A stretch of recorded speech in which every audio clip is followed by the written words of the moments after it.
Welcome back. Today we have an extra special treat for everyone.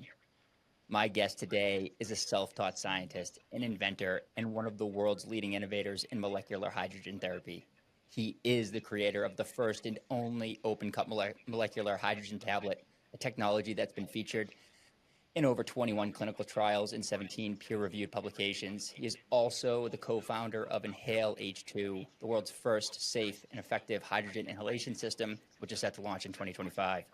Beyond his work in hydrogen science, he is challenging how we think about education, AI, regulatory capture, and the future of free societies. His book, The Final Thought War, offers a provocative look into how big tech, big pharma, and academia shape and sometimes distort the truth. We're going to get into hydrogen therapy, scientific corruption, how innovation is really funded, and what the future might look like if we don't reclaim control over information. Buckle up, baby. This one's going to be deep. My guest today, Alex Tarnava. Thanks for having me. Thank you so much, sir, for coming on the show and joining me here. Really awesome to see what you are doing with hydrogen therapy and hydrogen tablets, and something that with me, with my background in holistic health, I've really started to hone in on, and then just finding out how interesting you are of a human being, and it's pretty amazing. If you want to just give the audience here a quick and your personal health journey, which led you into molecular hydrogen therapy. Yeah, so we're going back 10 years ago, 11 years ago. Basically, basically, I was the fittest I'd ever been in my life, right? I was competing in CrossFit, training martial arts. I was training 4 to 6 hours a day, 6 times a week, with 1 day of active recovery, like going for a hike or something like that. And I got really sick. So I got a viral infection of some sort that caused an autoimmune like response, and overnight I was absolutely wrecked. Um, my C-reactive protein, so a marker of inflammation, was 34 milligrams a liter, which is about 100 times abnormal or more.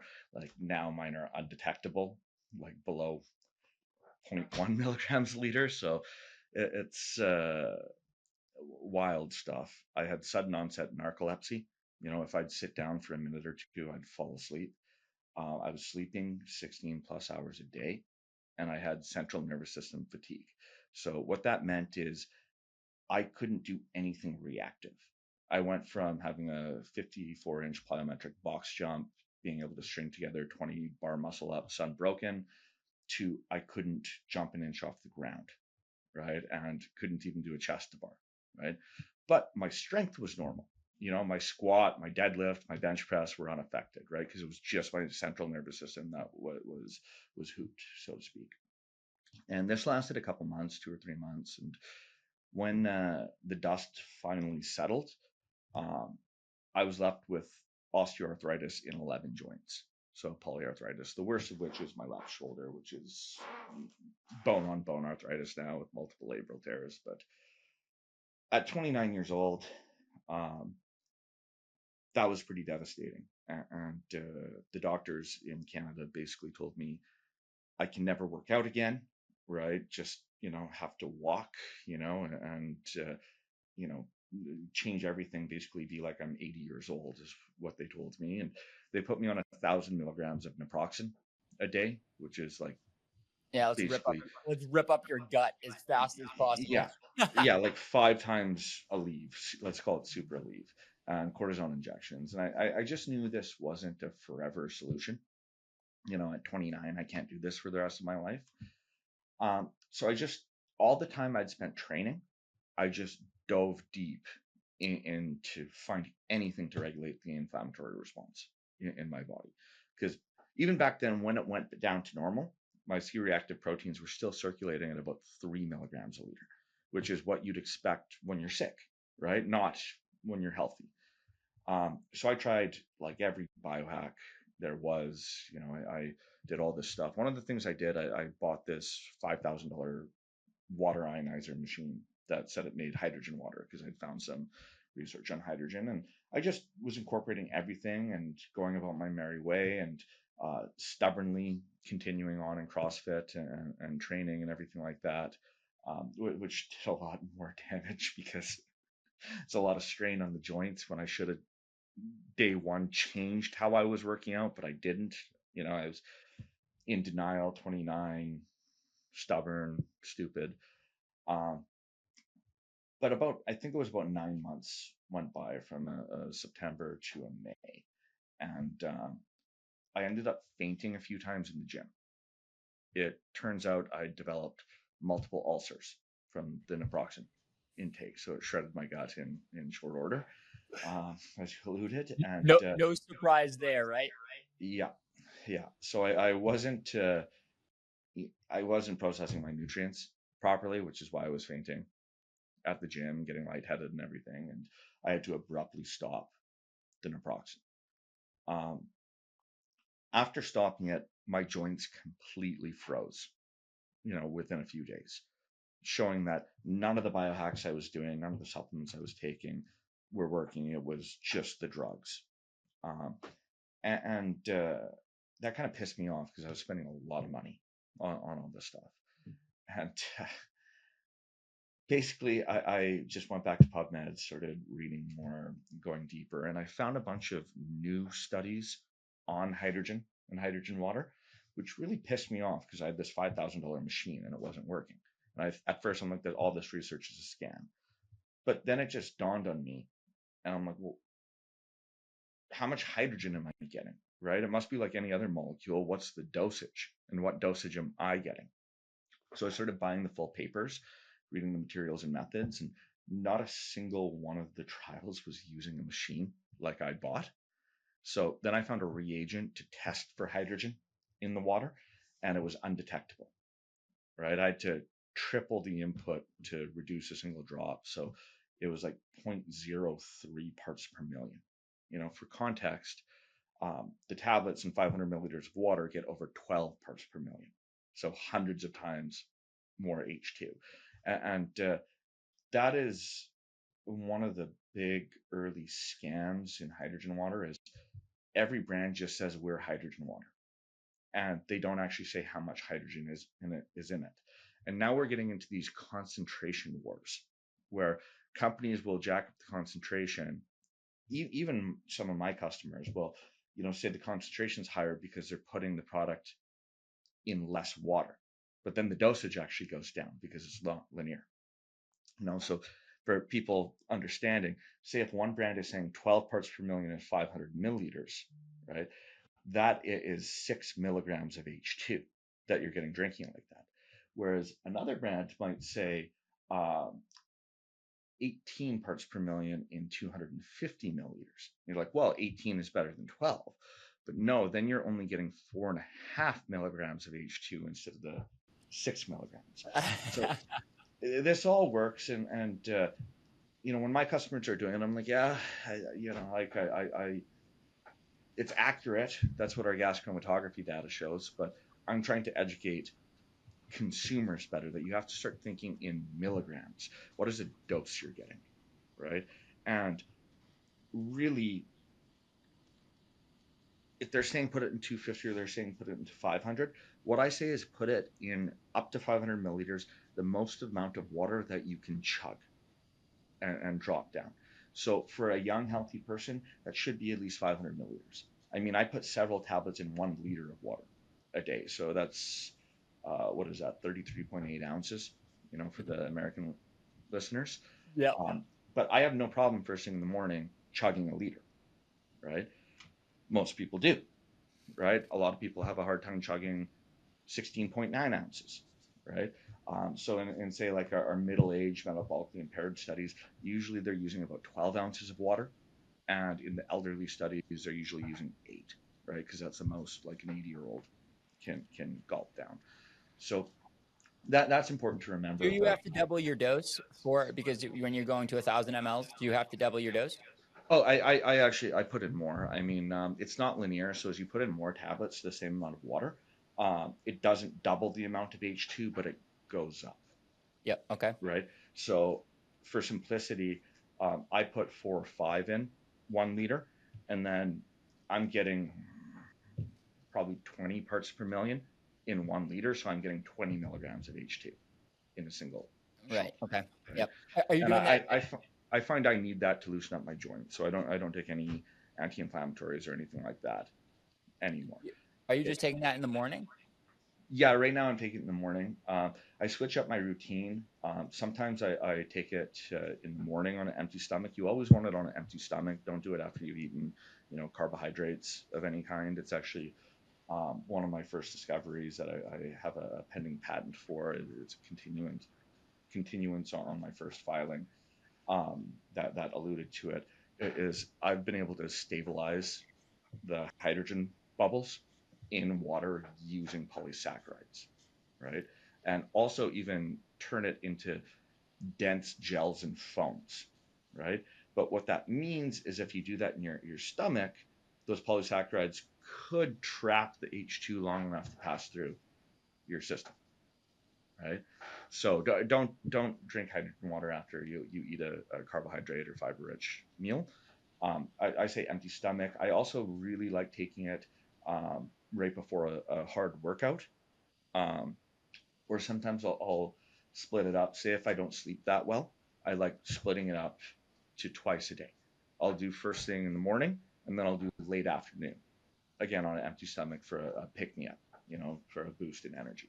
So Yeah, like an empty stomach, maybe after fasting for 4 hours or so. yeah, exactly. So that that uh, that was a big tangent and aside Eh, off of the story, just about like the dosing and that not all hydrogen water is created equally.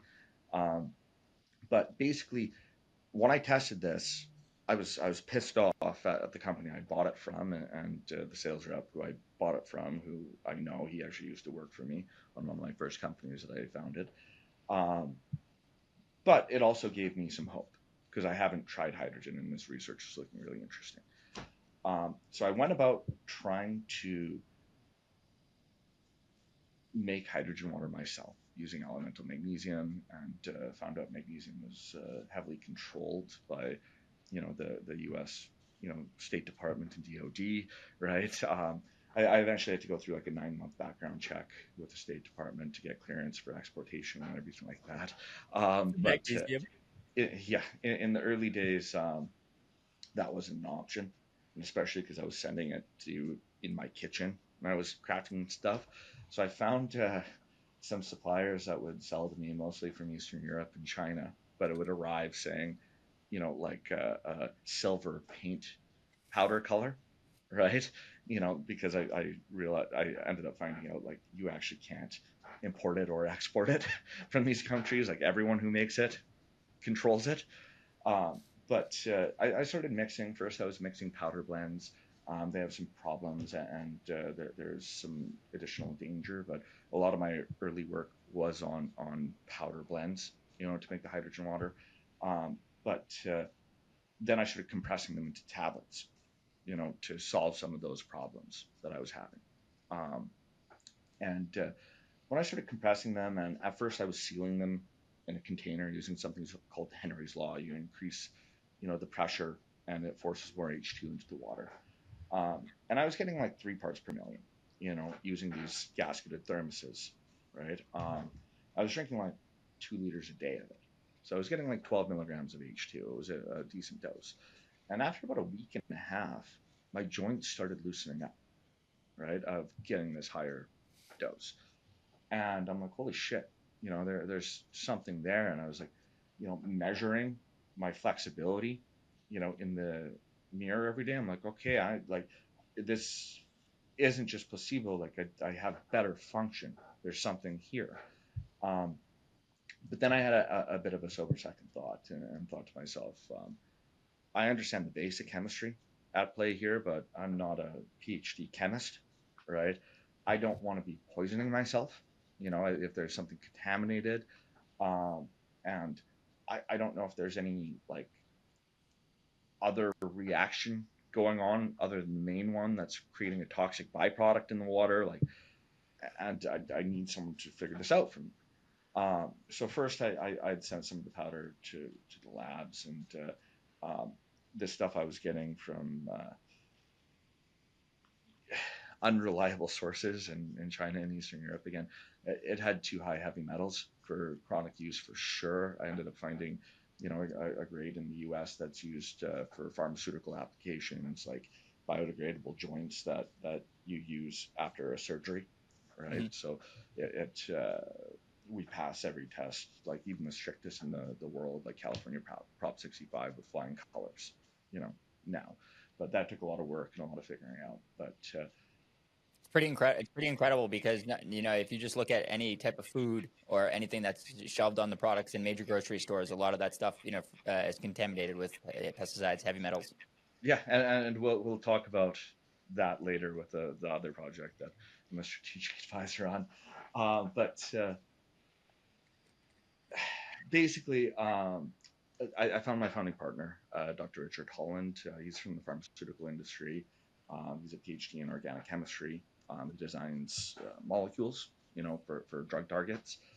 Um, and told him my project, what I was doing, and he was had his he was a consultant, at the time, in addition to his pharmaceutical job, and he basically told me he was going to save me some money because this is the worst pseudoscience he's ever heard in his life, and he detailed all these reasons why hydrogen is not, physiologically active. It has no effect on our physiology, and even if it did, why you wouldn't want it in water, why you'd want to inhale it.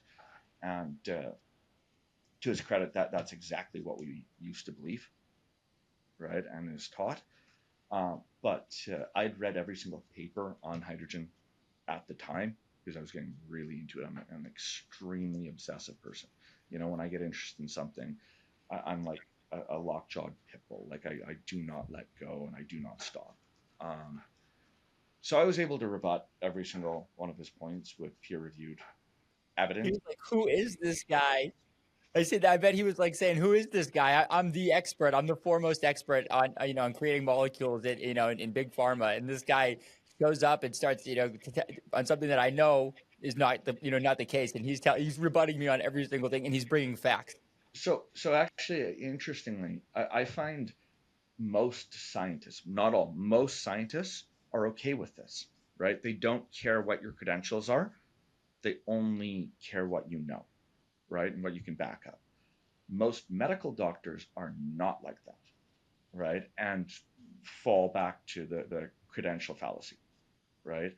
Um, but in my experience, most in academia are pretty open to knowledge, and it's why I've now published, I believe it's 17 papers through peer review. Most of them is I've got a couple of my own papers, but most of them collaborated with other professors in academia because they don't care that I don't have the credentials. They care about my knowledge input, right? Um, Again, that's just not the case with things like government and things like most medical doctors and such. But um, Dr. Holland was taken aback, and he responded, and he's like, I'm surprised, I'm skeptical, right? But it appears there is some evidence here, and I'll take a look at what you have, right? And he started working on my formulation and working on the organic chemistry to look at their side reactions. And every day I was just sending him a new paper, right, to read.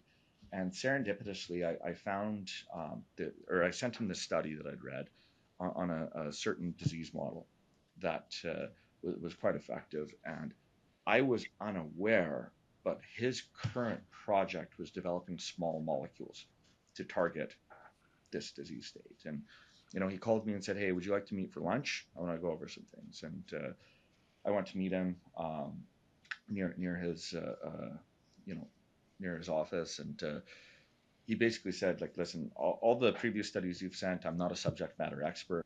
I just have to look at the methodology and conclusions and trust the researchers. But on this, I am a subject matter expert. And unless this is fraud, this stuff works, and it works better than the molecules we're developing, right? Um, and he basically said, like, are you sure you just want this as a do-it-yourself project? You should commercialize it. There's nothing. out there. Like all the trials are basically the professors are making it in their lab, right? Like there's nothing that works commercially, and there was nothing at that time. I did a lot of thinking on it, and I thought to myself, like, who am I to enter this industry? I have no background here. I, don't know what I'm doing. But I had made myself a promise a few years before. I invented something else, and I thought it was brilliant, and it worked, and it was a exercise like training device, and I didn't go for it. Right, I asked a few friends if anyone wants to help me. Got some loose interest. Didn't know how to raise money. Didn't know how to do anything, and all of a sudden, like kicking tires, a couple of years later, I see someone, you know, patented my Yeah, idea and like yeah. released it onto the market, and I'm like they definitely had come to it on their own. Right, Over yeah. Mhm.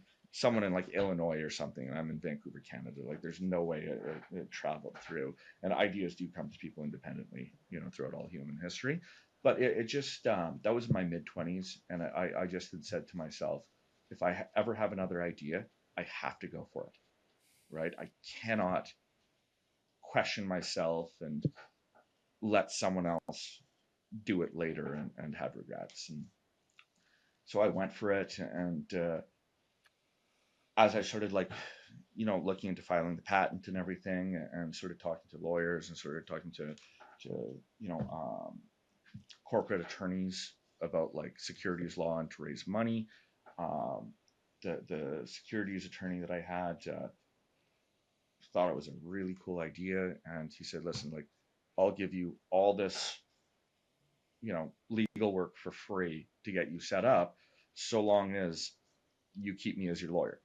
Once you get into Good deal. business," and it was a handshake deal. Yep. But just kind of little optimistic pushes from professionals like this, like Dr. Holland, like the attorney, just gave me more confidence, and I just dove into it. So it only took Dr. Holland about 3 weeks to refine my chemistry and say, like, I don't think there's any dangerous side reactions going on. This can move forward.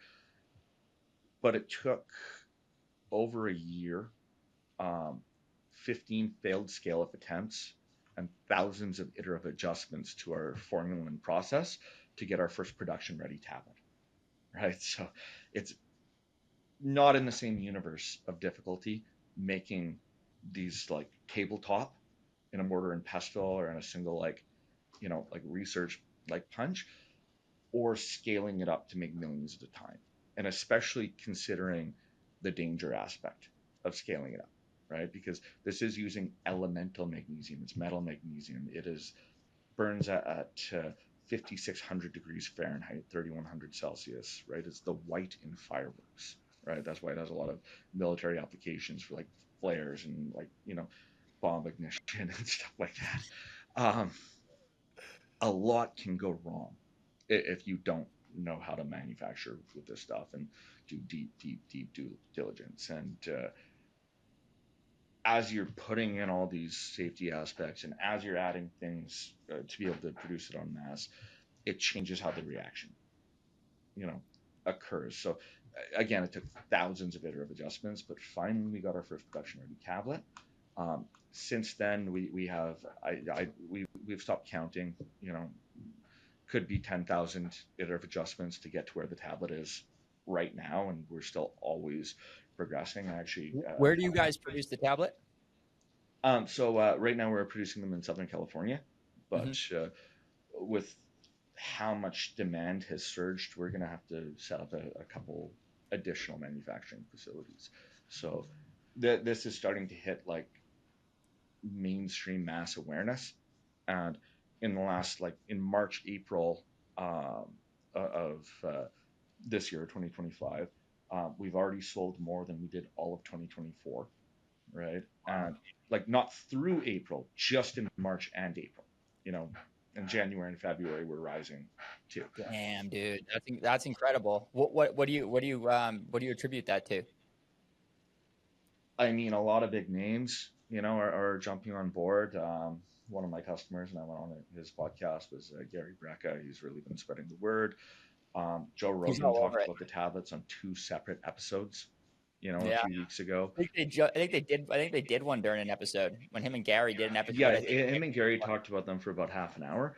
But even a few days before his with Gary, um, one of Joe's other guests who isn't in the health field, and this was totally random and organic, like nobody knew what was going to happen. Um, he dropped a tablet in his water, and Joe's like, "Oh, what was that?" And he's like, "Oh, hydrogen tablet."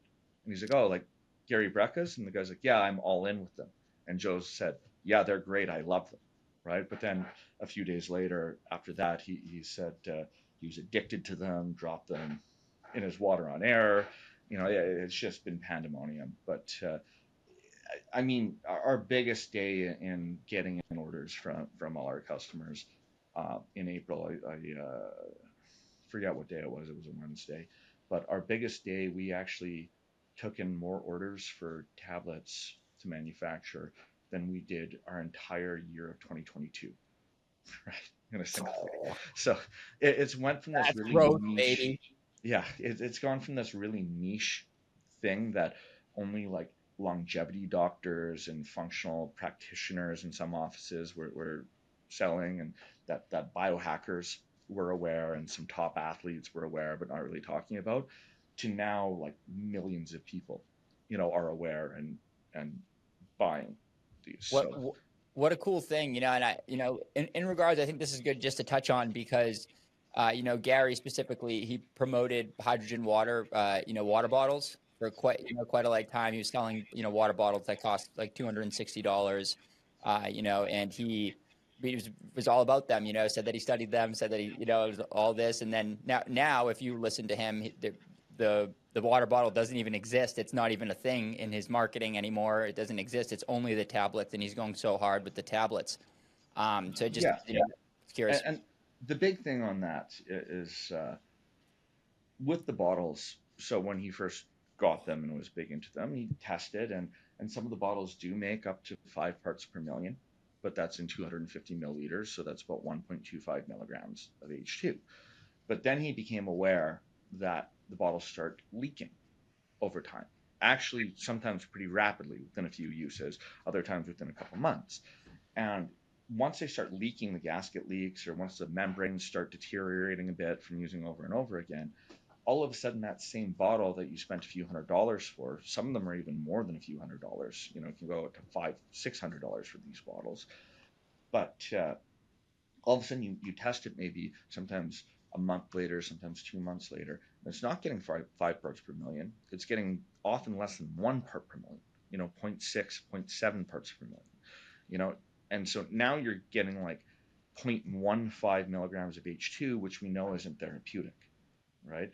So he dove into hydrogen water. He was reading the research, doing all these things, and he saw that clinical trial after clinical trial was using the hydrogen tablets. And he had reached out to me, he reached out to some researchers in the area, started understanding it a lot better, and that's when he started making the shift, to come up with the tablets. Because with the tablets, not only do the tablets have more clinical trials than every other commercial technology in hydrogen water combined, right?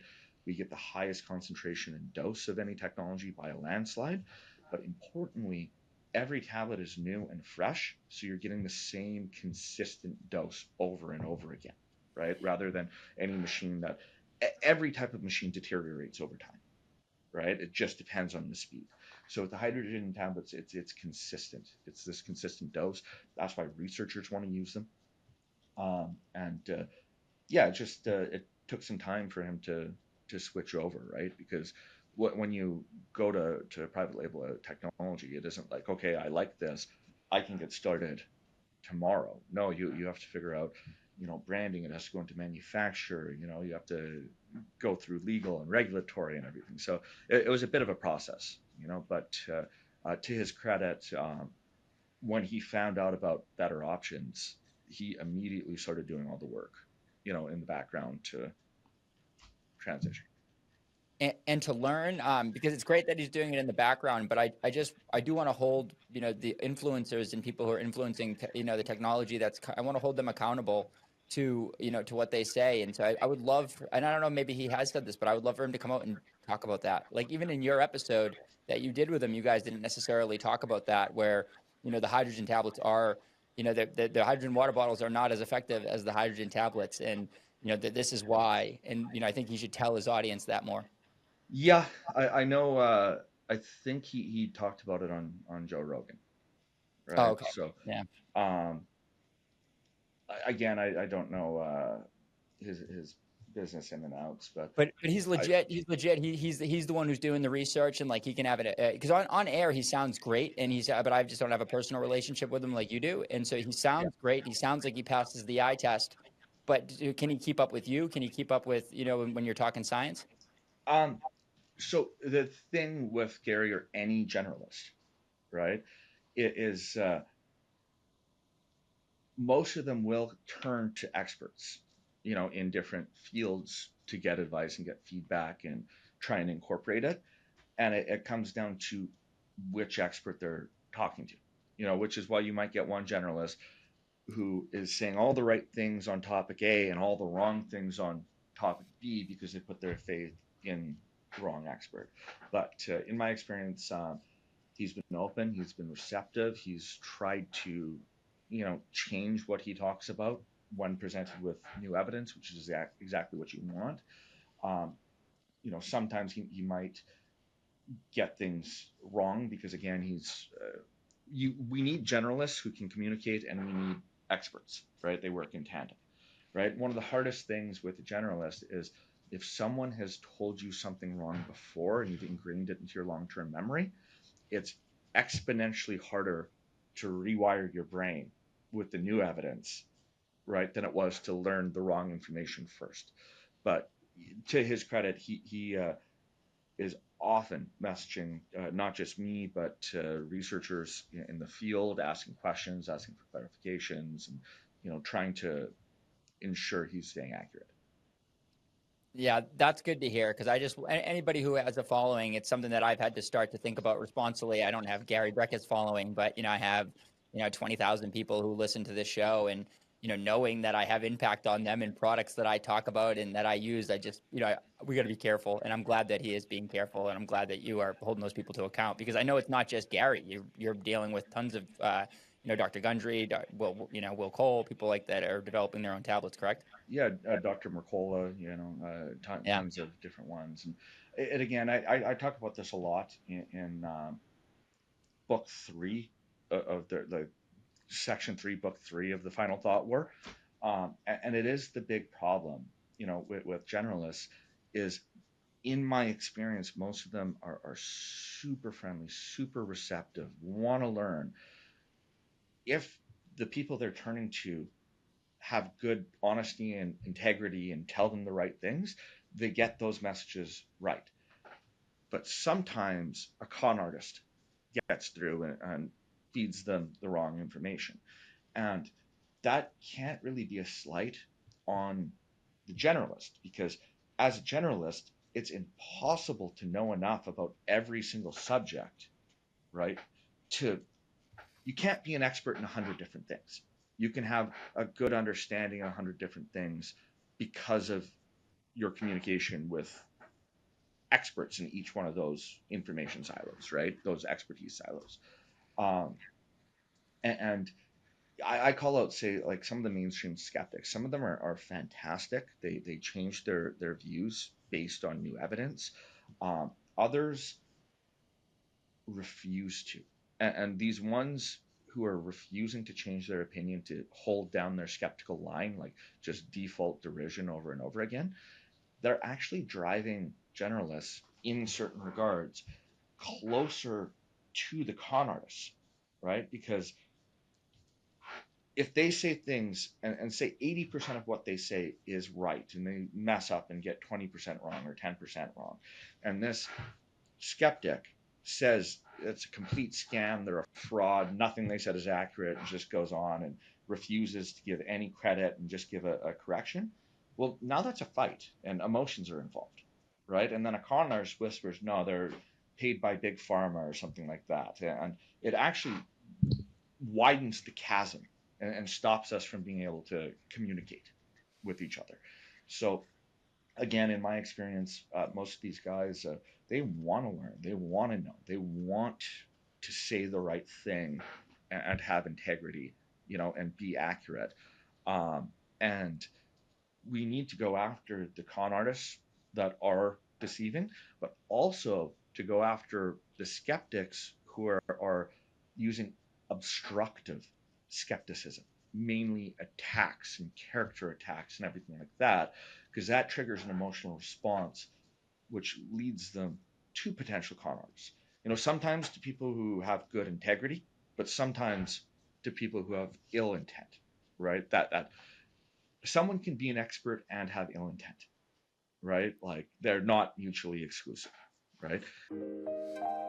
Cannabis products are becoming more popular every day. Whether you're looking for the best night's sleep, trying to mitigate daily stress, or just trying to enjoy some laughter with friends, OG Cannabis is the store for you. OG Cannabis has an unbiased approach that is unique and simple. Unlike the competition, they don't sell their own manufactured products, but instead proudly showcase the best vendors across Maine. A dispensary like no other. Come and visit today at 18 American Way, Elliott, Maine. OG Cannabis. Oh, and don't forget to use my promo code, Dr. BeeWell. See you guys there. Giddy up. But that's the problem. We need constructive criticism, right? We need people like I use the example. I've had some back and forth with Dr. Ids, and I know a lot of my friends have too. When you give him evidence and show what you're talking about, he's receptive, he changes his views, he thanks you, right? Even in public in comments. Then there's other guys like Lane Norton, which hide comments, block people from commenting, doing all these things to hold his positions and just default to derision and attacks, on everyone. And you put evidence right in front of his face, and he's read it, and his followers tag him, and he hides. And there's a lot of skeptics like that, and they're doing untold damage. It's will to power. Yeah. Well, everything comes down to the will to power, right? Not just human beings, but all life on this planet. I mean, the will to power is what drove the two bacteria to form our mitochondria, which spawned all future life, right? We always have our best interests in heart, and every action is selfish. It just comes down to what our goals are and what we want, right? And some people's goals are you know perverted to say fame or fortune or these things that can lead to bad outcomes. Other people's are to the pursuit of truth, right, or to improve society. So that's kind of getting into like the semantics of language, but all action is selfish and self-motivated, but not all actions are selfish, if that makes sense. Like even if we're doing something good, if we're doing something to help others, we're doing that because we have strong emotions and it makes us feel good, right? If I'm doing something like pursuing the truth, it's not because I'm like, this is the right thing to do. It's because I'm compelled to do it, right? It makes you feel good to do it. And it makes me more, I'd say, it puts me in despair to not do it, right? It is. Right. Yeah, that's a better way to put it. Yeah. Yeah, I know. Like you have you dealt with a lot of these people within, I know you've done a ton of studies with universities and do a lot of these people who are want to drive the narrative. They want to, they are the skeptic because they want their narrative to be right, their science to be right. Have you run into a lot of those people in the professional world? Well, yeah. I mean, and that's one of the things I talk about, and this is true for almost everyone in science, right? And I get into this in book 2 of the Final Thought War. But this notion that the only biases, right, in science, and the only way people would ever, manipulate their research is for direct financial gain, as if it's insane, right? We've done studies on this. We know there is so much, and so we think, oh, if it's studied by industry, it's going to be corrupt, and if it's funded publicly, it's not. But no, there's all these selection biases within academia. For instance, journals don't accept for publication negative finding studies for the most part. It's really hard to publish a negative finding study, meaning that authors need to find something. They need to be able to show some sort of result to get published. And that's important because all academic funding comes down to their publication history, at these grant committees, and it's actually really interesting to look at the top journals, like Cell and the BMJ and the New England Journal of Medicine and Science and Nature. They have the lowest rates of reproducibility, right? And largest rates of retraction. Yeah, so it's like, because they're publishing the most novel, groundbreaking research, which tends to often not be reproducible because it's wrong, right? So it's like getting into these top journals, which then gets you more funding to continue getting into these top journals. It's this perpetuating cycle of we have to get the data to show what we want to show. But then you look at conflict of interest. If a professor accepts a company paying their lunch one time at a casual meeting 20 years ago, by most of the standards, they forever have to say that they've accepted, monetary gain from this company. But say you're a professor and your brother or your dad or something has a company that you're doing research on, and you have no financial ties, right? It's your brother or your best friend or your dad or something like that. Well, that's not considered a conflict of interest because you're not getting any money. It's insane, right? It's absolutely insane, right? So we shouldn't just be questioning science that's funded by industry. We should be questioning all science, right? And especially if we know that by and large only positive outcome studies are being published, how do we know the truth when negative published studies are being thrown in the garbage? And you look at it as, again, this self-serving will to power. If you're a professor and you have this department and you know that you can't continue employing your staff unless you're publishing positive fundings and applying for more grants, and one of your studies doesn't pan out, and you think, well, I should publish this because science needs to know this. But then you have to think, okay, well, to get it published into a peer-reviewed journal, I'm probably going to get rejected because it's a negative finding and it's not novel. And it's going to take my team 80 hours or 100 hours to write this paper, right? Or more, right? As the head of the lab, can you justify your limited resources that you need to be doing new research to get your department more money to pursue this negative finding? Like, our entire system is set up to be corrupted, right? And it's insane. And I think a lot of this was not well thought out, but when a system becomes ingrained in a power structure, it's very hard to change it. And it again goes to the will of power. You talk to any young scientist, and they're like, "We need to burn the system to the ground and start over. This is not how science should be working."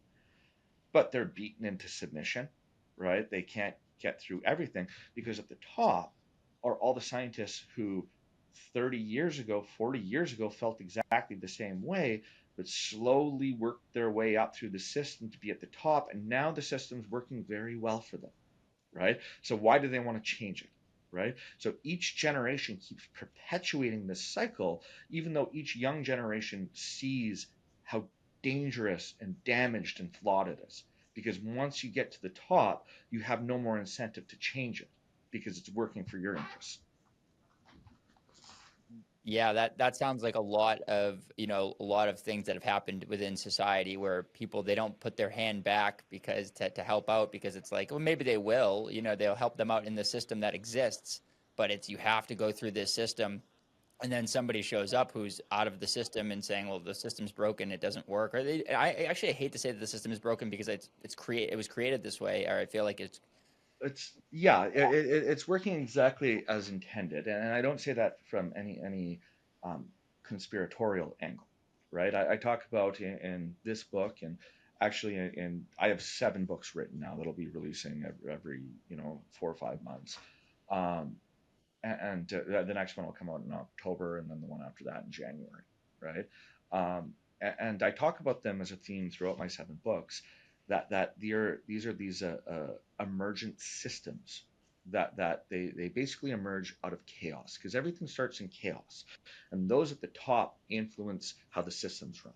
And the reason it looks like conspiracy is because eventually people at the top figure out what's working. So at first all these random directions and interests, but all of a sudden some people start figuring out and all the lines start straightening, and then these systems become solidified, right? And then those at the top perpetuate these systems.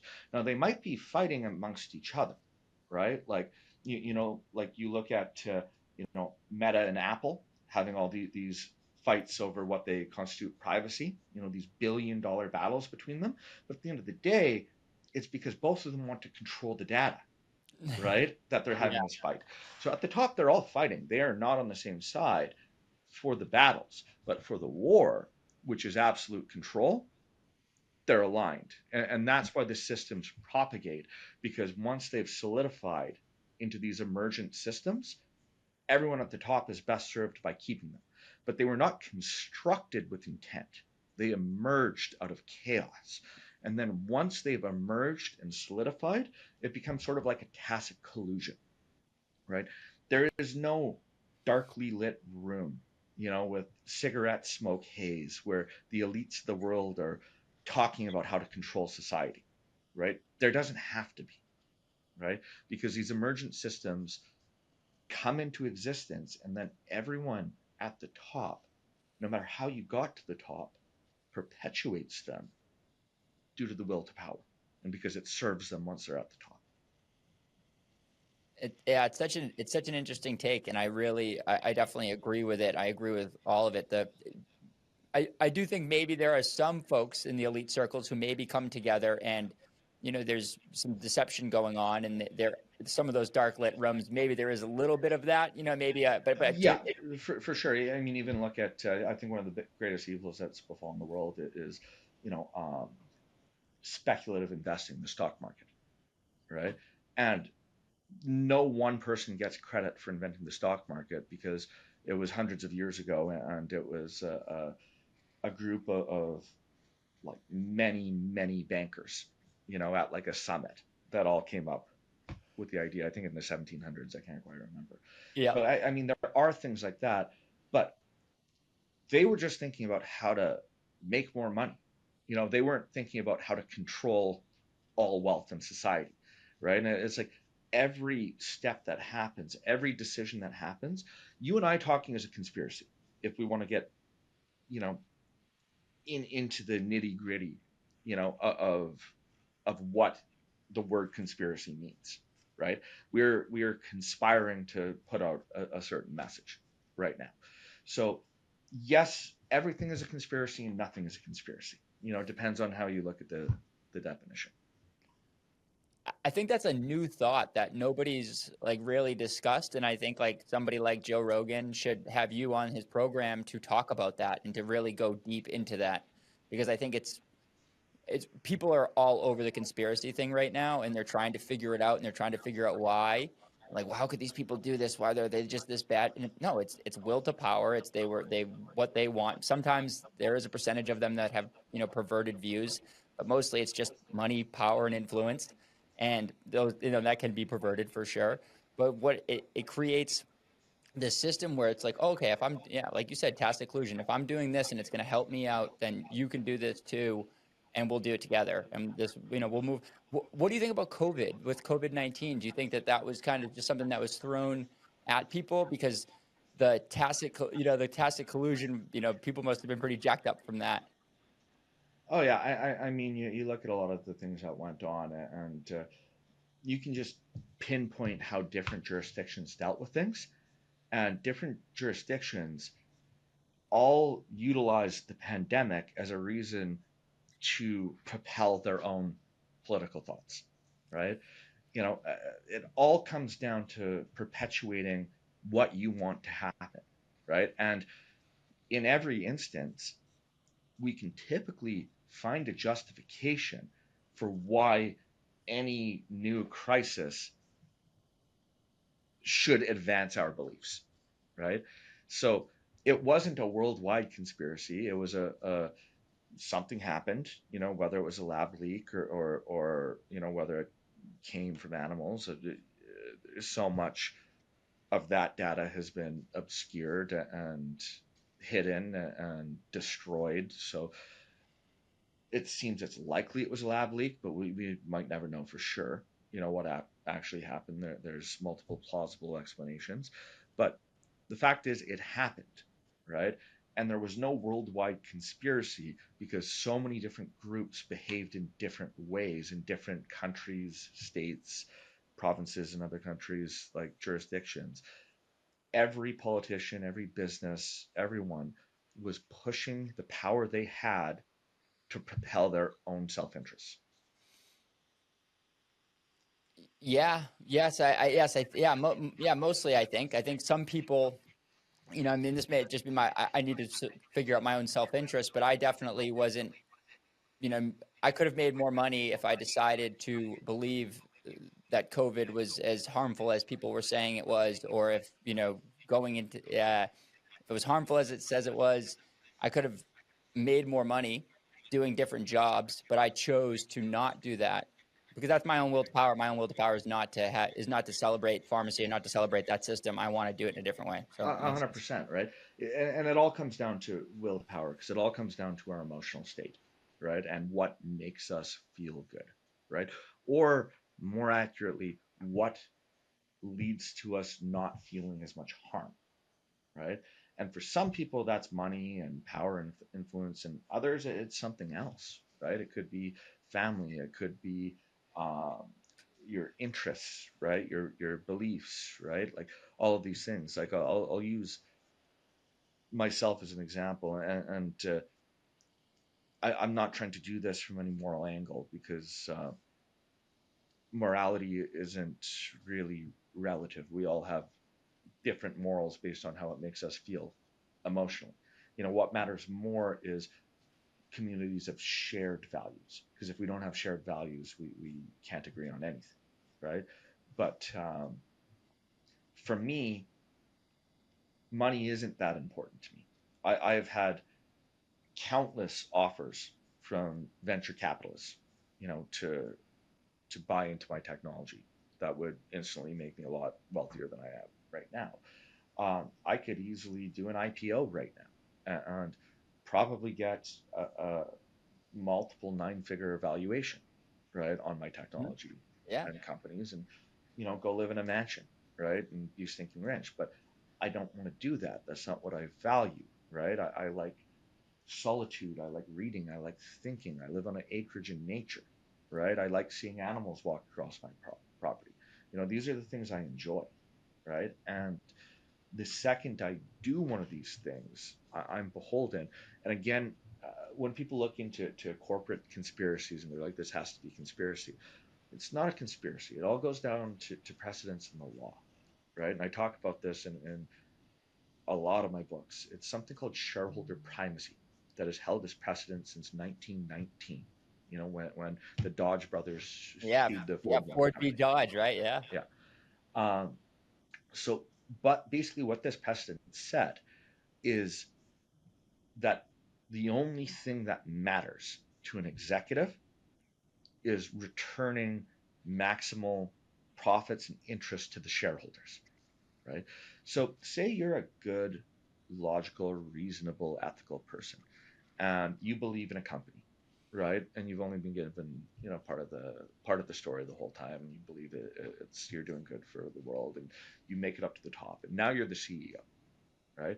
And now you see everything from a bird's eye view, and you see not just the good you're doing, but the harm you're doing, the danger you're doing, and you want to fix it, or you want to make decisions to stop it.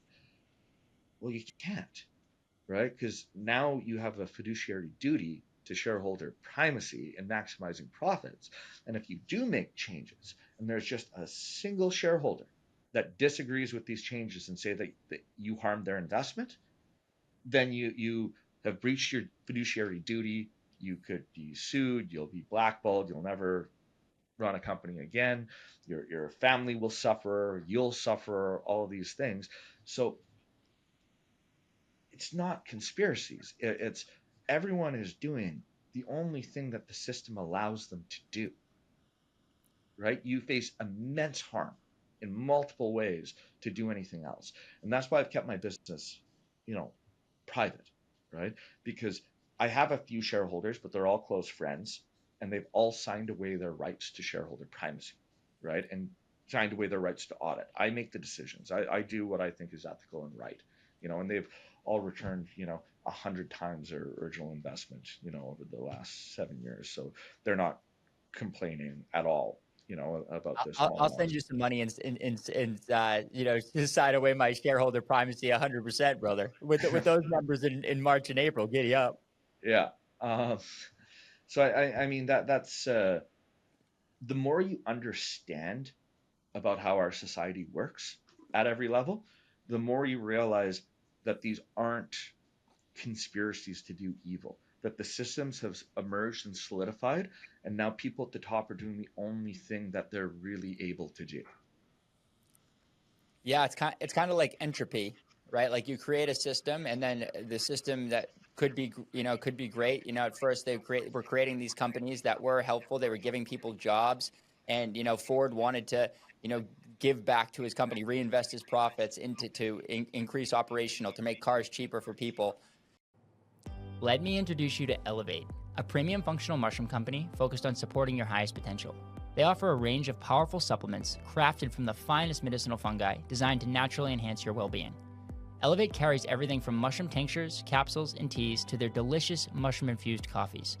All of their products are made with USA-grown mushrooms and contain only wild medicinal mushrooms, no psychoactive compounds. I personally use their focus tincture every day and love their chai tea blend. It's my go-to for a calming yet energizing boost. Elevate's products support mental clarity, immunity, and overall vitality. They ship nationwide, so whether you're new to functional mushrooms or already a fan, Elevate has something for you. Check them out at shopelevatemushrooms.com, where you will find a detailed description of each product and experience the difference for yourself.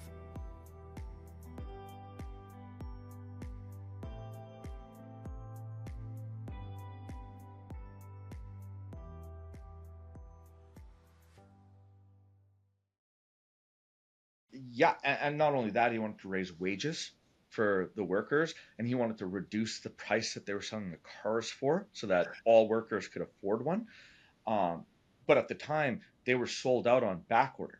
So the investors, like the Dodge brothers, are like, whoa, whoa, whoa, no, we have more demand than we have supply, right? We should be looking for ways to get labor cheaper, right? And to raise our prices, so that like the supply and demand even out. And Henry Ford didn't want to do that, right? He wanted to make sure everyone had access to one of his cars. And it went all the way to the Supreme Court of Michigan, and shareholder primacy was set, and that precedent has never been challenged or lost challenge for 106 years now. Well, think about that too, right? Like, so then that precedent gets set, and how we teach people in this system is that was became the case that was studied, and it was honed in on, studied a million times in business school and in law school to make it even more vicious and brutal. Because technically, from my understanding, if you read the 1919, actually, the case study, it it says that shareholder primacy is that, but it's not to make it negative for the stakeholders. It's not in lieu of the stakeholders. It wasn't that, but that's how it was taught. And that's in our system, again, because somebody came along and said, oh, we can make this even better. We can drive this even tighter. We can create a legalese system where we can take somebody's life from them if they do this in this way. Yeah, 100%. And again, I just want to drive back to there are no grand conspiracies. Where we are in the world today is the result of billions and billions of micro decisions in the moment, all driven by the will to power, that have led us to where we're at right now. Now that's pretty scary in a world where algorithmic manipulation, algorithmic control is already here. Uh, what type of psychological, what type of psychological impact can that have on living, like in a cure? Like what type of Yeah, for and curated reality, right? I know what you want to get into. So this is the first section of my book, and I don't think free speech is on the line. I think it's freedom of thought, right? Because we're living in different realities right now, depending on your algorithm, depending on everything. We're in these information silos. Um, Now, say for you and I, right? What I see as blue, you might see as red, right? But so long as we can both agree that the sky is blue and blood is red, that's all that matters. But in terms of politics, in terms of society, in terms of the issues that we're facing day to day, in terms of health, we can't agree that the sky is blue, right? Everyone's in a different information silo. Everyone's seeing a different reality. So if we're all seeing a different reality, how do we have any reasonable discussions? And it'll be on the second edition of my book, but I've been getting deeper and deeper into how AI works because I have a pending patent on a modular AI framework that tries to solve a lot of the challenges with AI currently, such as hallucination, conflation, accuracy, as a tool for, say, academic researchers, lawyers, journalists, everything to get accurate stories. Because there's these negative feedback loops right now with AI and with Google and the media that go on that I talk about in the book. Basically, Google's algorithm is driven by something called their trustworthiness scale, right? So, and the trustworthiness scale is driven by each domain's trustworthiness and then each article's trustworthiness. That's all built around consensus. It's one of the points in why book one in the final thought war is called manufacturing consensus, right? Yeah. So, say a major publication comes up with a story on a niche industry, like say hydrogen, and they get every fact wrong, right? It's just complete false information, and it's because of lazy journalism, maybe not ill intent, right? Well, now because we're in these click wars, every other major media quickly regurgitates that story into something similar in their own words to get it online to try and get the SEO to drive up, their domain authority, right? Now Google's algorithm looks and goes, oh, look, 14 top trusted sites all agree on this subject. That must be the truth, right? So now say publication 15, maybe they have higher authority and trustworthiness than the 14 below them. They look at this article and go, well, this is just wrong. We've done our research. Everything is wrong. Well, that journalist won't be able to get that article approved through their editor in corporate because it will reduce their domain authority and their trustworthiness rank. And it will kill their SEO because of how Google's algorithm works. Now, these AI models are built on consensus. So now they take the consensus data and input for the training, right?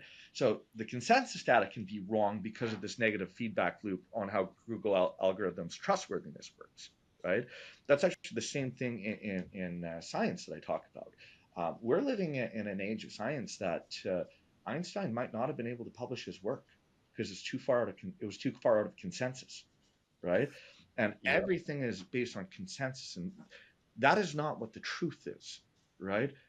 That is not how new revelations occur, through consensus, right? Galileo would have never had his discoveries, if it wasn't for, if he was following consensus, right? We wouldn't be where we're at in history. Not even close. Every single major discovery came from what you're talking about. Somebody walking their own path. Yeah, and consensus is important when we are figuring out something new, but we also need to leave the door open for radical new discoveries. And not every radical theory is right, far from it, right? But every leap forward has come from a radical new insight, right? So we can't close the door on this, otherwise we will never advance and we will stagnate where we are, and even deteriorate, right? So that's a big problem. But getting back into these information silos and realities, and I had that tangent on these negative feedback loops.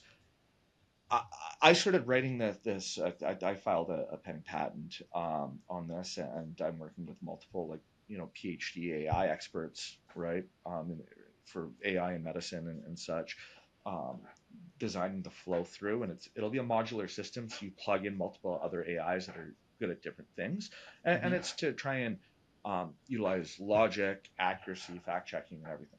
But what we've discovered along the way is all of these AIs are using something that is selling them a lot more subscriptions, but doing untold harm. I think it's an existential crisis to society, right? It's Brother, called, brother, I just want to talk about the subscription thing as a personal experience first before you get into this, because I've been messing around with AI for a few years now, and the LLMs, and trying to figure out what, can this help me with my job? Can this make me make me more efficient? And what I've found now, after using these tools for 2 years and paying for a subscription, it still will lie right to my face. oh yeah, It will give me an answer. I had a podcast yesterday where, with this awesome guy, used to pitch for the Boston Red Sox, and I know where he used to pitch, for the Cape Cod Baseball League, because I went to Cape Cod. It's where I saw him pitch down there, and the AI told me that he pitched for the wrong team, and they were so certain of it, and they kept yeah, going on and giving me information, paragraphs and paragraphs of games that he had missed. hallucinations.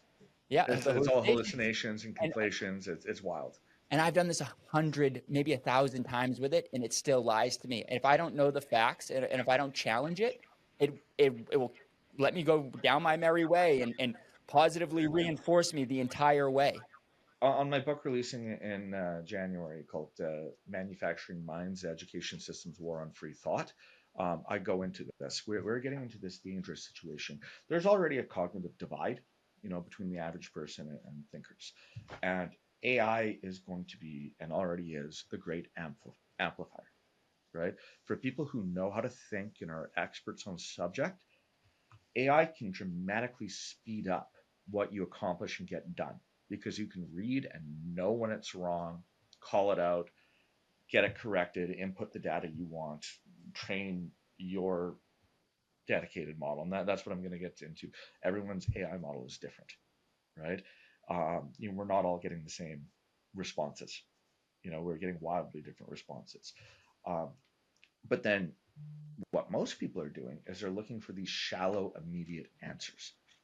And basically, AI is going to further reduce their ability to think in any regard. So we're going to get to this point in the next 10, 20 years on the current trajectory where we'll be, genetically the same species, but the people who know how to use AI and the people who don't will be so unrecognizable from each other that we might as well not be the same species, cognitively, at least. And it's terrifying. And 10 especially years? That's 10 years. 10, 20 years, I think, right? And I think over the next 5 to 10 years, we're going to start seeing some massive disasters. Already, we have these, every, like big tech and governments and everything have these algorithms and these AI systems that they do not understand, that they're putting more and more faith into, and nobody understands them, right?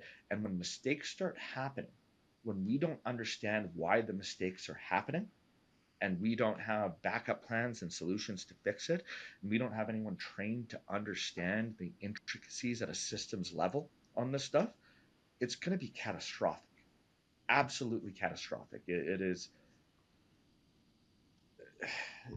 Anyways, I No, digress. I want to go Um, back. I want to get into it. In terms of like, can you think of an example? Obviously, we can't predict the future, but you know, where a system where we believe something that maybe even subset, a province, one state believes a certain thing because it's getting this messaging. yeah. Is So, that what you're talking about? well, that's different. It could be little things like already you talk to anyone in business that works for models like Amazon or Meta or something, and the algorithm might shut down your account for no reason, right? Because it interpreted something wrong. And then you might lose your income for days or weeks or months or even forever because it shut down your account, right? And there is more and more becoming no recourse to talk to a real human being to find out why it got shut down. And then you do talk to people, and even the managers are not authorized to override the algorithm. The algorithm has the final say. And banks are now operating like this, and all this is going on, and it's insane. It's absolutely insane, and we're putting new faith. And I mean, the UAE just announced they're going to be the first country that lets AI write all their laws. And I think that's a future in 10, 15, 20 years. Not today. That's We gotta horrifying learn it. today. Let's learn it first, right? Let's really learn what Exactly. it Let's feels and understand it. slow. And then we get into, what we were talking about before the podcast episode, that I've been driving at. As we've been doing all this work, we have realized that on the same subjects, sometimes fact based, but often political or philosophical, depending on how your AI is trained, say Grok to Grok, ChatGPT to ChatGPT, Claude to Claude, it doesn't matter. Depending on how it's trained, you can get wildly different answers to the same prompts, even polar opposite answers. And to both people, it is exactly what you want to hear, right? Because they're using something called um, human feedback reinforced learning. They learn more and more about you, and then they cherry pick data and arguments that they think you want to hear. And it does this to make you feel good about yourself. I knew I was right, right? Because the better you feel about yourself, the more you want to continue engaging with the model. The more you're using it, the more you're addicted to it, right?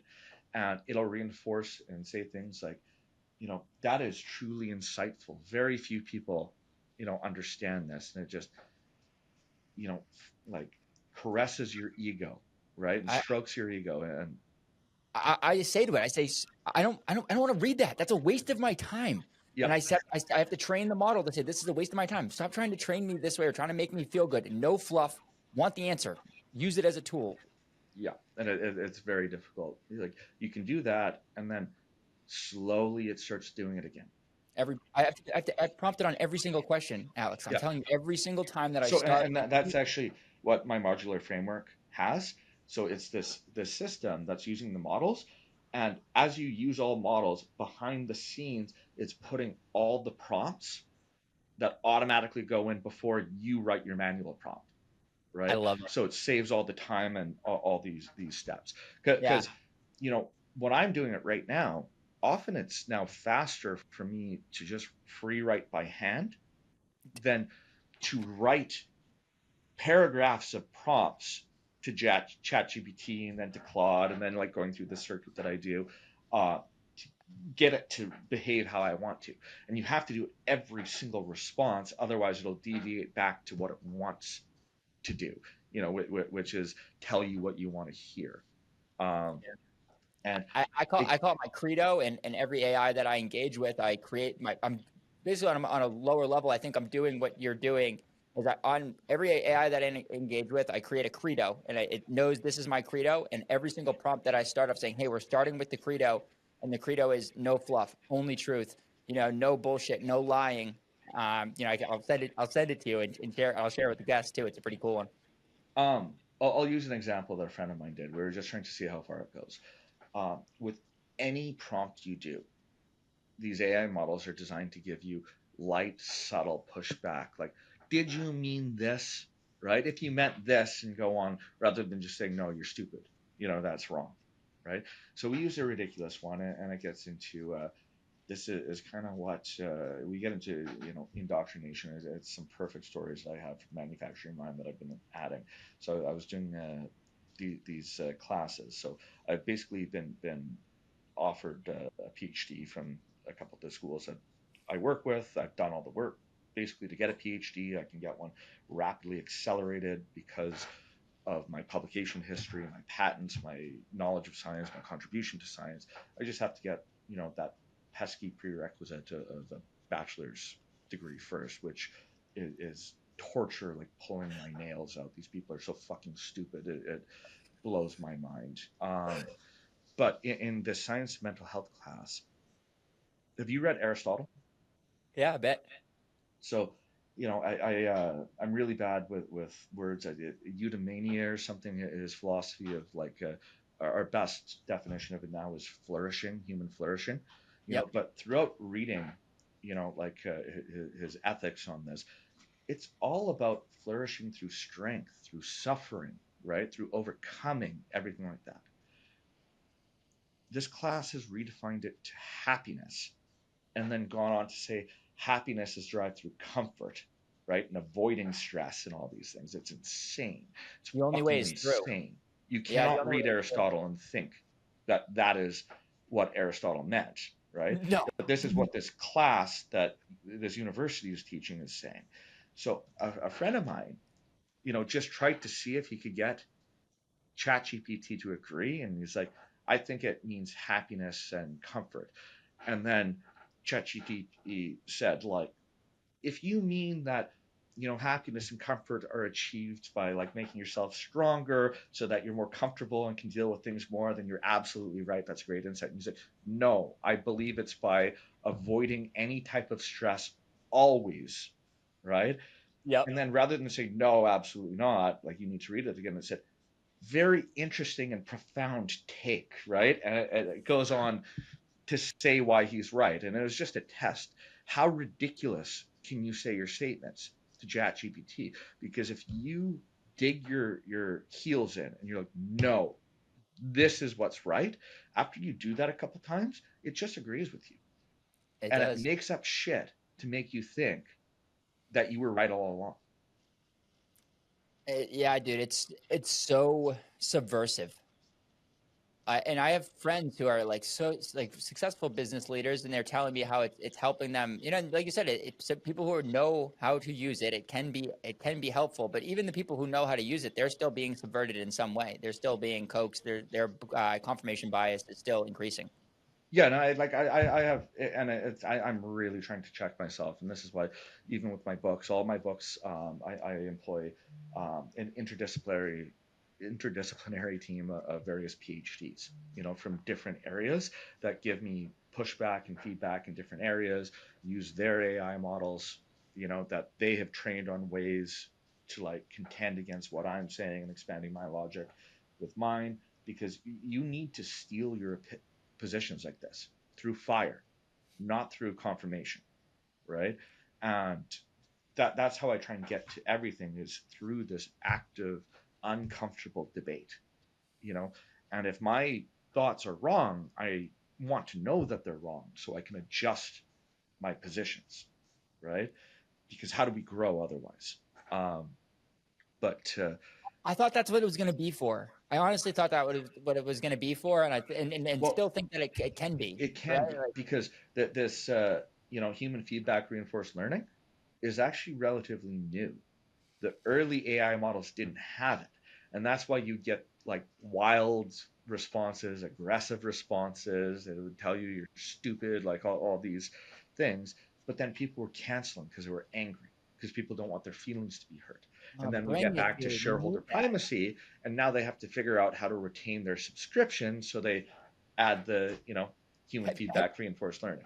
have you read the privacy policies for some of these? They are so intense what they can do with the data that you're a lot of these people, man, they're getting into their deepest emotions, their deepest thoughts, and they're sharing it with this with the AI, and then that data is they can sell it to whoever they want. They when upon transfer, they can sell the company. It's wild. We all know how important strength training is for long term health, but it can be hard to know where to start. I was in the same spot a year ago. You want to make sure you're doing exercises right, avoiding injury, and getting results, but it's easy to feel lost without a plan. That's when I found On Target Fitness. At On Target, you get a custom strength program, personalized attention in a small group setting, and the nutrition coaching you need for real lasting change. In the year I've been working out there, I've gotten stronger, more mobile, and more confident. My form has improved, and even something as simple as walking feels better. The group energy keeps me motivated, and every workout is fun. On Target just opened a new location in Kingston. Now you've got even more options to experience their amazing approach. If you're ready for lasting change, head to www.ontargetfit.com and schedule your session today. Yeah, that's challenging. I think models in the future will come out like mine, where what will figure out licensing deals, with the other AI models we're pulling in, and not own the data, right, and have all the data encrypted, right. Yeah. I think it's the only way to protect against this, and it's not going to be popular, but at the end of the day, business adjusts based on market demand. So if people become aware of this problem and really angry about it, the corporations have to adjust, otherwise they lose their market share, right? And we can utilize shareholder primacy in consumer demand the same way that it's used to manipulate, right? By understanding how the laws work, the market can influence the decisions just as much as the decisions influence the market. Is that the way though? Is that the way through? Is to try to use the system that's created and fight back against it within the system, or is there Well, is yeah, there because you do talk about a new system. I know in book 3, you talked about about cognitive self defense and how we need to yeah. gear ourselves up and create a There's decentralized. a lot of solutions I presented. I'll use it as a chance to, the app we've talked about that I'm a strategic advisor and Yep, investor on. So it's obviously some changes happening in food right now, and the Maha movement was big on this, um, and was one of the reasons it helped basically the decision in the last U.S. election. it's the This was reason that Donald Trump was elected president in the United States was because of the Maha movement, the independence that got behind Robert Kennedy. yeah, It's the reason he won, 100%. yeah. Full stop. I'd say, well, and you know, uh, I'd say probably the catalyst that ensured his victory was Joe Rogan's endorsement, Mm, which was largely based from Elon and RFK, yeah. and Tulsi Gabbard's, involvement, and that's what probably tipped the point. But so I'm investing, and I was asked to be a strategic advisor on this new app that's coming out. And so you take your phone, and I don't know if you no, that just shows. Okay, so you take your phone and you scan a product at the grocery store, and this isn't available yet. This is just beta testing. We've done some of the testing, and so you scan like Fruit Loops, right? And you're like, huh, I wonder if Fruit Loops is good for you, right? And you don't know. And we're going to be testing a lot more than things like Fruit Loops. We're also going to be testing like, organic foods and baby foods and everything like that. And so Fruit Loops comes out, and you can't see this, but they're basically, it'll click. We're doing lab reports on everything. It'll show the heavy metals, right, that were detected. It'll show the pesticides that were detected, the pesticide residue, and also it shows bars of like, yeah, this is the U.S. limit, but this is the EU limit, which might be like 100 times less, and this is how much it would fail in the EU. Then it shows all the additives that are contained and what each of them has been shown to do, um, and there's depending on the product, it'll also test for like microplastics and BPA and PFAS and all of these things. And at the end of the day, big food producers are not going to change unless they have to. And a way that they will have to is if people stop buying their items, right? Yeah. If they can do it in Europe, right, and other jurisdictions, they can do it in the US, but only if they're forced to, right? And that's shareholder primacy. If an executive branch of a company sees the public changing and their declining revenue, they have to make changes. Otherwise, they've breached fiduciary duty, right? They have to adapt to the market. So the market can utilize shareholder primacy in the same way. The same way that it can be evil towards us as a mass group of society, we can utilize those same laws to get the outcomes we want. If we can use the technology that we have and it's not controlled, so we can spread that message effectively, right? Yes, Because which people is need the to know that you're importance advocates. of podcasts and independent media and you know Bring it. decentralized communication networks that will be required today, but especially every year going by. Yeah, no, 100%. And if I think that's a new system that people are understanding, like locally, for instance, I have a lot of people, listen to me in the Northeast, especially in the Seacoast here, New Hampshire, Maine, Massachusetts, and people are getting, a lot of their health news from me, even because I'll have a guest on, we'll talk about something topically, and then they'll go into research about it. They might reach out to me and I can, give them a resource. So it's the decentralization is happening. It is Yeah. definitely happening. But there's a fight that on the other side of it. If you look at the food, for instance, right now, that should be easy. You shouldn't have to have an app to tell you that Fruit Loops is poison and that it's not good for you and you shouldn't be feeding it to your children. But instead, in this country, in the United States, we're fighting. These food companies are fighting to make sure that it's included in government benefits so that people can buy these products, which Well, I think is asinine. and there's going to be some interesting things that'll come out.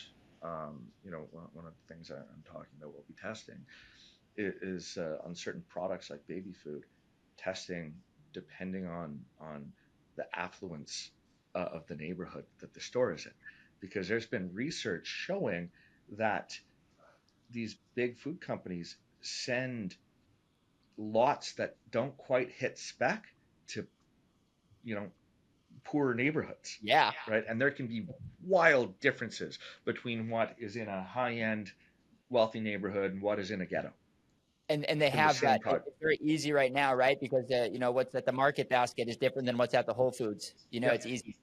yeah, Maybe they're even doing it in some of the same communities, Alex.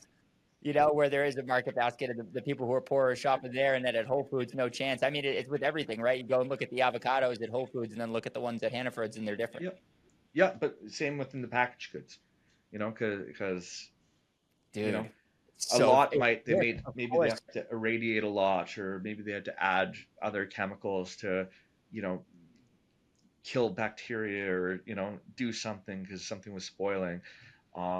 Maybe they got a ingredient that came in that was a little high in heavy metals or contamination of some sort, and they mix it in. They're like, it passes barely, right? They put it out. Well, they're not going to send it, to the Whole Foods in, you know, um, like West Hollywood or Malibu or something like that. They might send it to Compton, right? Or like Yeah, dude, that's just 100%. the It's all reality, and that's it's a class very war. very well tracked in the research that So this it's goes on. well tracked. You're telling me that. So that's There's amazing to there's hear. scientific studies on this. Yeah. That's amazing. That's amazing. That now that's not brought to light. Like, why? How isn't? That's what I want. That's what I thought maybe AI and this new technology would be able to do for us. And I'm still very hopeful that we'll be able to have. I'll be able to get that information to more people by doing what I do, and more people will be able to believe that, and they won't just get that information and then think, oh no, that's just bullshit. That's conspiracy. There's no way. It's like even if I show them the studies, they still think that way. Yeah, it's. I think it needs to get into supplements too, right? Because I'm aware of companies doing things like, say, a lot comes and it passes FDA specs, but it fails California Prop 65, which is the strictest in the world. Well, they might decide to put that in retail stores in states other than California because it passes those specs, and the stuff that they're selling in California and online have a lot that The passed now from supplement Prop game, the 66. supplement market that's coming now, it's like, you know, it's you're a part of it, right? And it's kind of amazing because you're a guy who's doing it with evidence-based medicine. You're going to continue to create that evidence. You're good. You'll talk about it. You're having a 2-hour podcast with me where I could ask you any single question that I want. And these other supplement companies, there's no regulation around that. Well, the actual interesting thing that I always say, That market's about to 4x the yeah, supplement market. if you actually read through the 21 CFR, all the supplement regulations, it's one of the most regulated supplement industries on the planet, one of the strictest. The challenge is compliance. There's no compliance. You have to opt into compliance, basically. So it'd be like, say, if California State only had 10 state troopers to monitor speeding, in the entire state. Unless you're going 200 miles an hour in a tank blowing people up, you're not hitting the radar, right? Yeah. So the problem in the U.S. isn't that there's no rules; it's that nobody follows the rules. That you have to voluntarily follow the rules. And also, I think you've spoken about this before, where big companies, big corporation loves regulation because they can either abide by it or get around it and be effective in getting around it. They love specific regulations, right? And Yeah. this is why it's a paradox, right? It's why, say, a worker might think we need more regulations because these big businesses are out of control. But then you talk to a small business owner, or someone trying to sue a big company and getting lawfare used against them, or an entrepreneur trying to navigate the red tape. They're like, we need less regulations. We're prevented from getting into business. Both are simultaneously true, right? Because the regulations that stick are the ones that serve the interests at the top, right? So the regulations that we have are concentrating their power. It's like a barrier protecting any emerging companies from breaking through, right? You need the wealth and the understanding to be able to do things legally to break through, right? Um, but at the same time, they're doing all these other things with impunity because there's no regulations on them for that. So regulations currently are weaponized. They're simultaneously insufficient and simultaneously used as a control mechanism for big business. And you have to really get deep into this to understand it. And there's the solution is neither, no regulations or more regulations. It's a system that recalibrates, that burns the rot before it calcifies into power structures. That's the only way we can get around this. Yeah. It's funny, man. So up in the Northeast, here in Maine, there's a big, thing that's going on directly related to this within regulation. So Maine has the freest medical cannabis regulation state probably in the country. It's very easy to get a license. You can grow at your house. You don't have to test it. You can open up a store out of your house. You can open up a commercial space. You can sell it. As long as people have a medical card, they can come. Now the adult use side is heavily tested, heavily tested, and third party tested. And there's a system that tracks that from seed to salad, seed to sale. And so will, the adult use folks, the recreational folks really want the same tracking system to be done on the medical people. And the medical people don't have the same, they don't have the same prices. They're a little bit cheaper. They're able to, get more. Their argument is they can, they're doing it right. They're not using negative pesticides. They're doing the right thing. Their people have been getting this medicine since 1999. What's the big deal? And the adult use who don't want, they just want the market. They want the market share. Um, they, they wanted that to go into the system. And at the same time, there is a ton of, not a ton, but a good percentage, maybe 20% of the people who are medically growing, who are doing it illegally, who are, putting bad shit into the cannabis, and they are making it so that it's such a conundrum. Is what do we do? Well, and yeah, this is the paradox, same thing in the supplement industry, because the small players that are not on the radar say whatever the hell they want and do whatever the hell they want with impunity. But they're no threat to the big businesses, and the big businesses are pharma.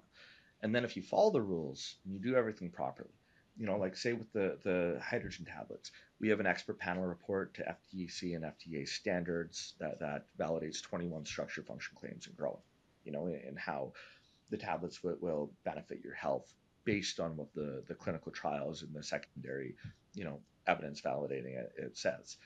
Um, these small companies are saying things like it'll cure every disease and cure cancer. So then, my customers or I get asked, well, so it does this, right?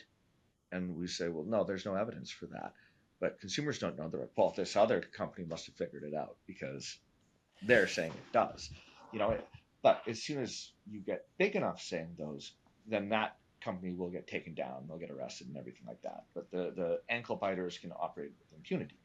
But then it gets up to the top, and there's these weird systems at play to protect the pharmaceutical industry, and you have to understand the regulations. This is not a conspiracy; it's just a lack of understanding from people. It's the same kind of emergent system.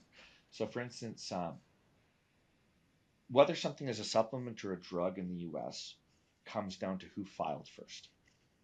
And if you file first as a drug or it's registered as a drug first, even if it never becomes a drug, it can never legally be a supplement.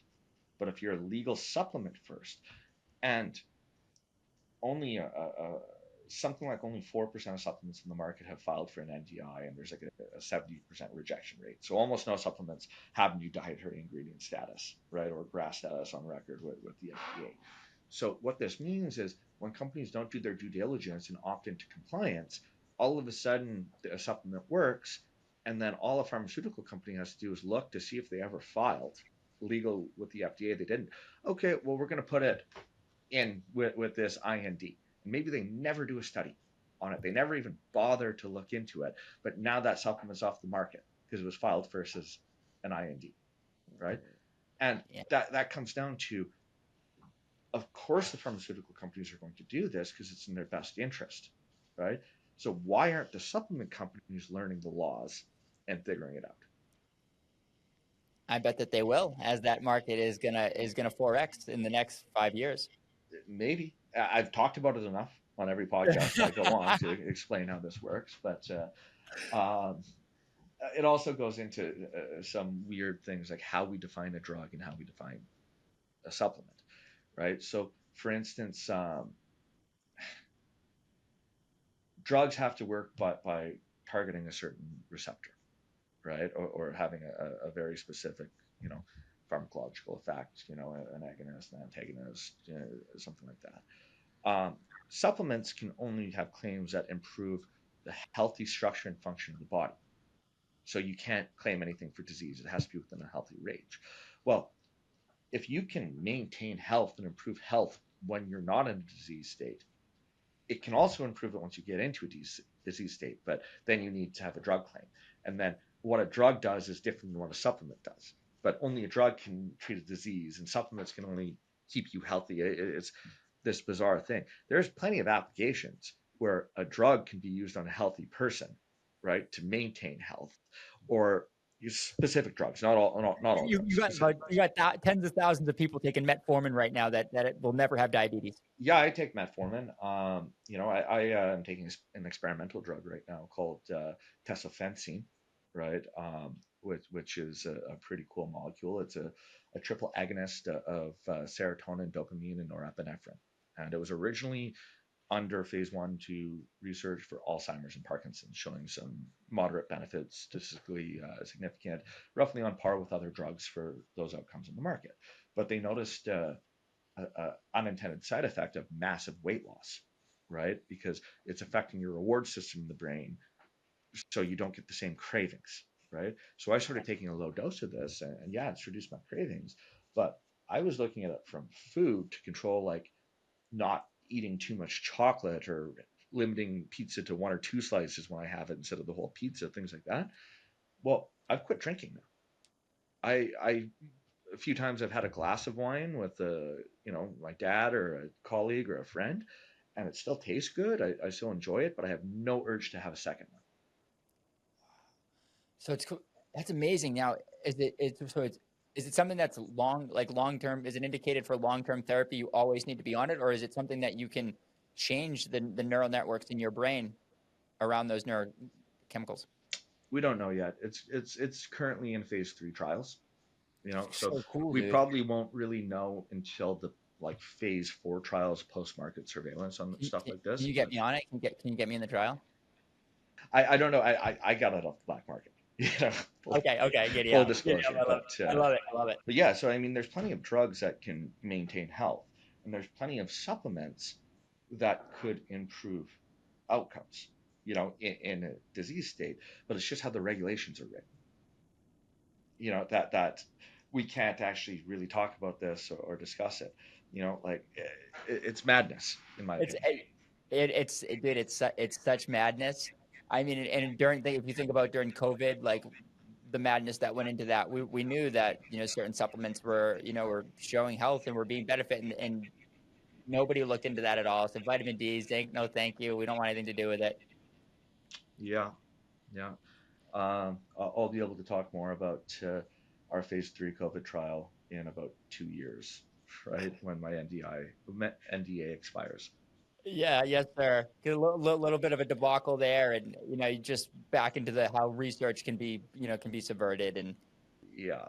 And again, no conspiracy, just every individual's interest, like doing what serves them at the time. But long story short, we had a trial sabotage. Some of it is public record.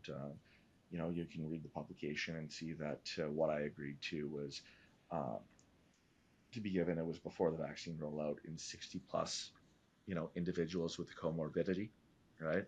And then all of a sudden the trial was stopped for months. I can't say why, and I can talk about this because they presented it at a conference that I was at and snapped photos. But um, in an interim analysis after 100 people when it stopped, it was showing about a 34-35% reduction in both fatigue and dyspnea, in the hydrogen group. Well, all of a sudden, some decisions were made, and there's only certain people that can make decisions like this to restart it. And they restarted the trial 18 plus as the inclusion criteria instead of 60 plus, um, allowing people who had been vaccinated for COVID-19 to be included, and changed the inclusion from like 400 people to 700 people to drown out the original. yeah, I'm the purporting to good drown out data. the original good data off the first 100. Let's chase this good data with a bunch of shit data like as quick as possible. Exactly. And then, even then, it was published and they found no significant effect anywhere. But anyone who knows statistics, and I've sent them, this doesn't seem right to me, and sent them. One of the outcomes was time to resolution of symptoms. In the hydrogen group, it was 9 days. In the placebo group, it was 13 days, right? And they found no significant difference. And the standard deviation was the same in both groups, right? Like the same range of like 5 to 17 days or 5 to 20 days or something like that.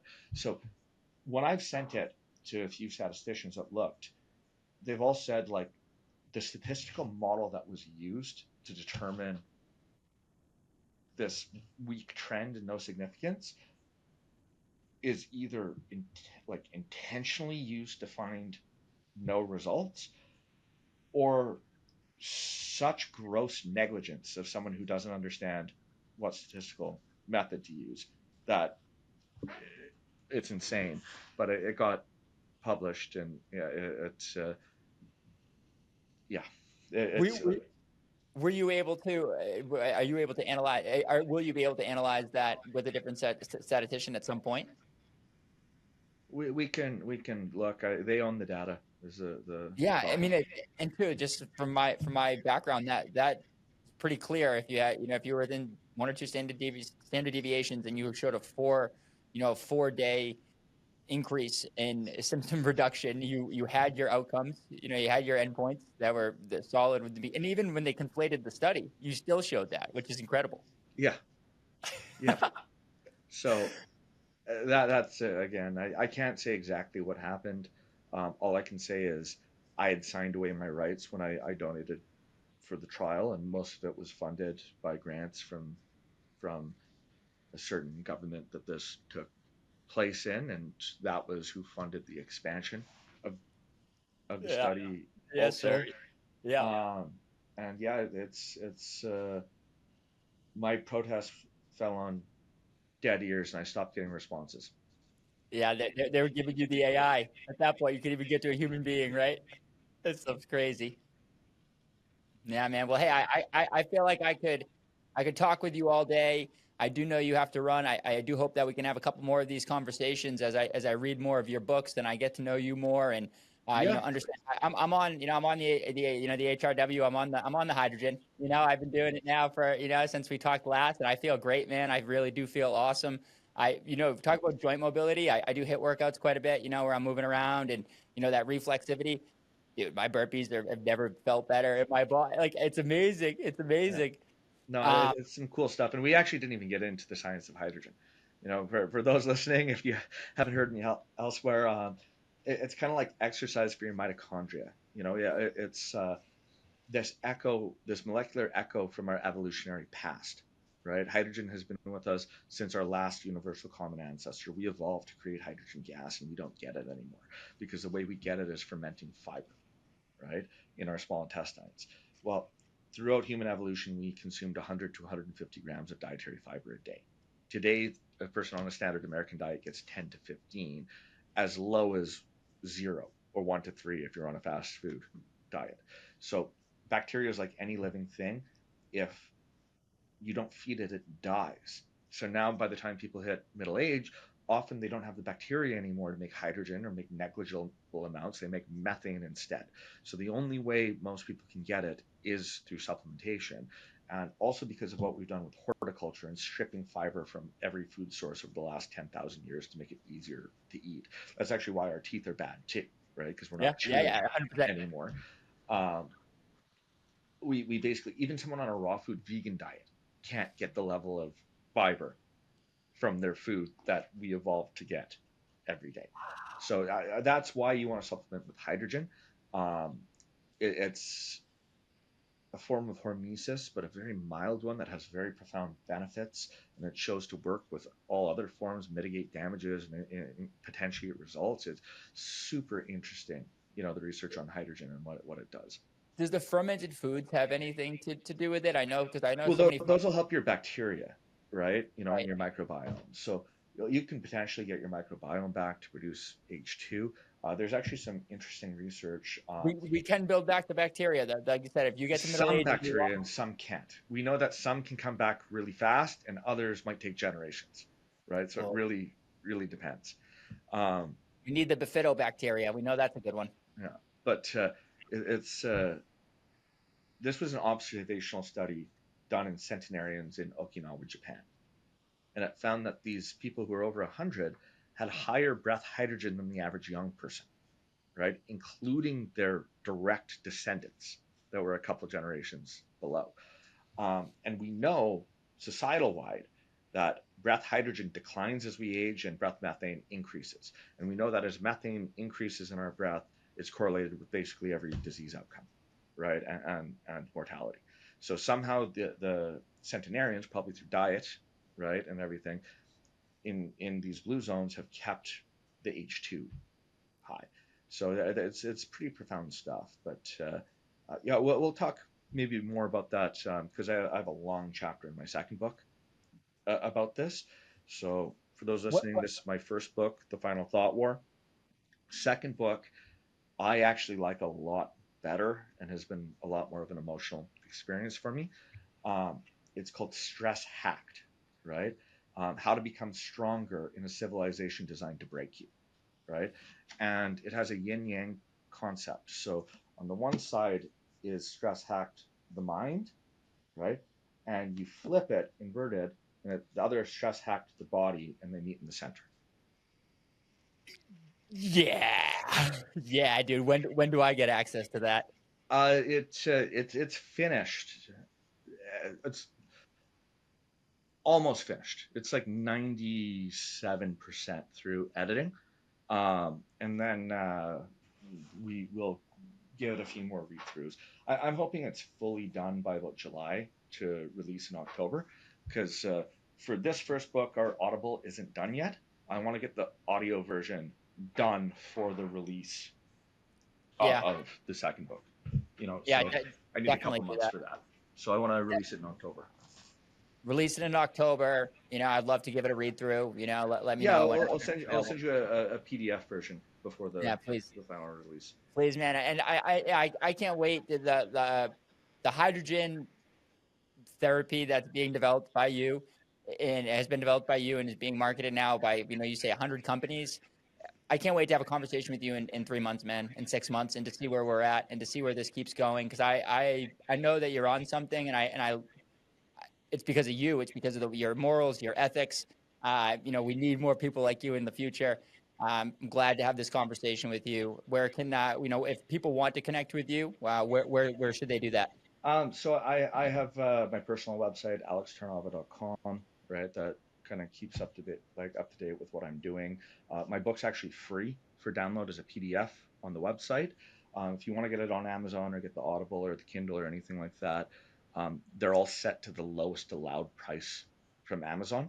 And every dollar that's earned, I'm putting into ad revenue to advertise the book, right? Because I don't think knowledge should be behind a paywall, right? I think if there's one thing sacred in the world, it's truth, and it's what's been abandoned, the most, and what's being ignored. Um, Instagram, just again at Alex Tarnava, and I've got a research gate and a LinkedIn and stuff like that too. Yeah, guys, please, reach out, follow Alex, reach out to him. Check him out. He's awesome. Like I said, he's an honest person. He's giving this book is it's an amazing book, and he's giving it away for free. Truth. We need truth, man. I'm a truth teller. I'm a truth seeker. I appreciate you so much for coming on the show today. Guys, please, subscribe to my show. Share this with friends. Share this with somebody who's sick. Share this with somebody who needs help with inflammation. Let them know that this therapy, that this technology exists. Let them know that they can heal their own body and they can do it. With non-toxic chemicals, with chemicals that are molecules that are developed by awesome ethical people. Alex, thank you so much, brother, for coming on the show today. I really appreciate you. Yeah, thanks for having me. Giddy up, guys. We'll see you next time.